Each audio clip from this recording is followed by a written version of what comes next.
Hello guys, Fastboy1 here, and welcome back to another video on my channel, where today I'm going to be showing you how to make a simple player controller in Unity. So before we start, I just want to say that a little bit after this video goes out, I'm going to change my YouTube channel name to Cobb Coding. Okay, so let's just get started. I'll show you what the game controller is. So when you go in, so you can move around like this, and then when you click spacebar you jump.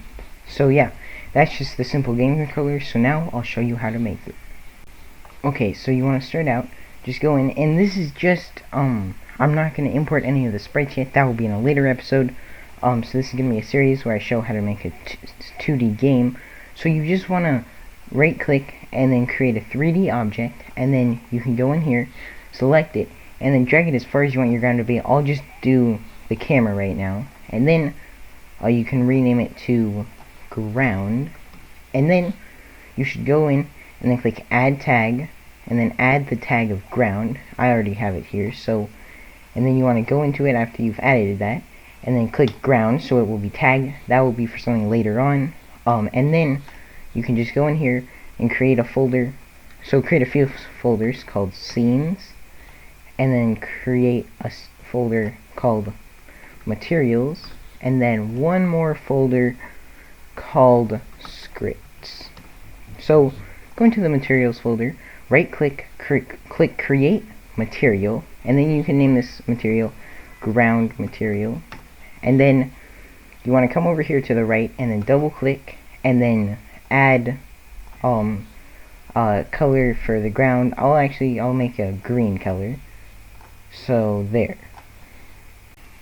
Sorry for the last clip, you couldn't actually see the color thing, and I can't get it to where you can see it in the recorder I'm using. So once you click on it, it'll just be like a color wheel thing, and you can select your color. It's pretty easy to understand. So then, once you do that, you can create another 3D object and rename it player. And then you want to take the player, and you can just scale them to be twice the size or however big you want. And you want to remove this box collider and then add component, so then box collider 2D, and then also go into the ground and remove this box collider and add box collider 2D, and go back to your player, add component, and then add a rigid body 2D, so, and then change the mask to 2. And then now when you play, you should see the player falls down and then collides with the ground. So then you can just drag this down to be on the ground. And then now we can create another material, and then this material will be called player material. And then you can just choose your color here. Let me see. Player material. And then just choose your color. So I will just choose red. So you can't see actually what I'm doing because I'm not sure exactly how to make it work, but you can pretty easily understand it. It's just a color wheel thing. So yeah, now what you want to do is go into player, click add component, and then just create a script called player controller, and then you can click new script and then make it C# because that's the coding language I'm going to be showing you today. Click create and add, and then you want to open it up. Okay, so once you open it up, this should come up. So the first thing you want to do is click enter and stuff, so then it comes down here, and then create a public rigid body 2D, and then just call it RB. And then you need to make a few more things, so make a public bool and call it grounded. You can choose to put a capital letter in the beginning or whatever you like. I like to do that.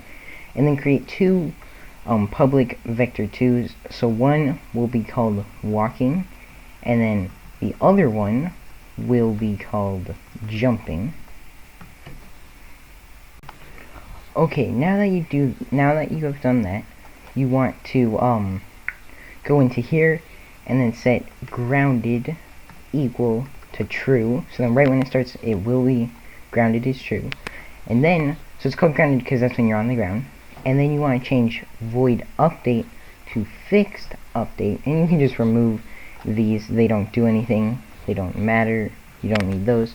So void start is for when the game starts, and then void update would be every frame of the game, and then fixed update is the thing you want to do when you're working with rigid bodies. So you want to do if input dot get key, and then key code dot d, and then make an open bracket, and it will automatically create a closed bracket. And I'm using Visual Studio because I don't like mono develop, however you pronounce it. So then you want to do rb dot velocity equals walking. So now if we save this, go back into Unity, you can drag your script into the scripts folder that you created, and then once you do that, so you will see this appears, so grounded can be checked, and then you want to drag the rigid body into the RB component just by clicking on it and dragging it to where it says none rigid body 2D. And then you want to change these can be however you decide, so I'll just make this 6.5, that sounds good, and then jumping can be 7.5. So now only the walking works right now, but you can set those now. Actually, you want to set 7.5 in the Y, because Y is upwards and X is side to side. And then if you were creating a 3D game, there would be Z, which would be a third dimension, but this is just a 2D game. I'll get to 3D games in a different time, but right now this is a 2D game. You can click play, and then it should open up, and then you should see, you will be able to only click D to move, and you can change the velocity however much you want. So now you want to go back into Visual Studio. Now that we've done that, you want to click here where it's the end bracket of the last if statement we made, and then create another one called input dot get key, not called, but dot get key, and then key code dot a, and then you can go in here and rb dot velocity equals walking, but then you want to put a minus before the walking to be negative. So then one more thing you need to do before it's technically done, but then there's a few more things you can do. So then if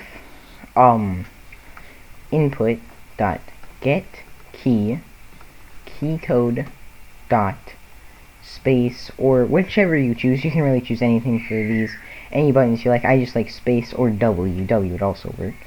And then also you want to go in here after this first bracket but before the last one, and then put and grounded equals true.